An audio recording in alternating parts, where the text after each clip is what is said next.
Parker's Fox Sports. Joe, what do you tell Denny before Phoenix, considering that he's a guy who's 0 for 4 in the championship and has done everything he's ever wanted to accomplish in this sport except win a championship?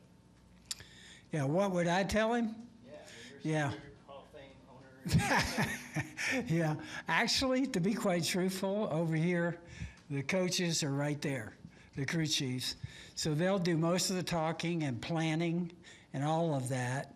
Obviously, Denny knows there is a huge part of racing that is not the competitive part of it. You know what I mean? So it's sponsorship, working through things with Denny. That's kind of where I am. But I think when you go this long with somebody, we've gone through a lot together, you know, negotiating contracts, disappointments, all the things that's happened.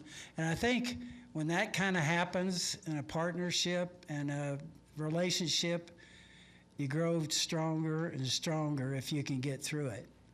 And so I just think for him, there won't be a lot of talking about it because he knows everything's at stake in this. This has been his life.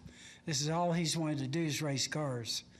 And when JD found him, and I really thought last night with Young Life, JD was huge in Young Life, and that's part of the reason why we're working with that ministry. But when JD found him, you know, racing late models, JD gets a lot of the credit because he put Denny in a test, he put him in a truck, he put him in an Xfinity car, and finally he said to me, I think we need to sign this guy. And so that's part of it too. I just really appreciate that and the fact that JD's memory and everything kind of lives on. Denny put JD over the door with his name, and Denny's kid, his little boy now is JD. So all of that, it gets emotional, really. I think the race at Daytona after JD went to be with the Lord is probably, it is, for me, the greatest sporting event I was ever in for our family and everybody. And I think God's hand was on that race. And so Denny's a big part of that history with JD too. Coach, you made it a little easy for me by bringing up JD. You have 2 Hall of Famers in Bobby and Tony. Dale Jarrett technically drove for you, is in the Hall of Fame. When JD brought you Denny, did you have any idea? He's your winningest driver at 60 wins. I mean, did you have any idea that this late model kid from Virginia was going to turn into this, what he has for you? I got to be no. I did not. I got to be honest. You know what I mean? And really, if you remember that year,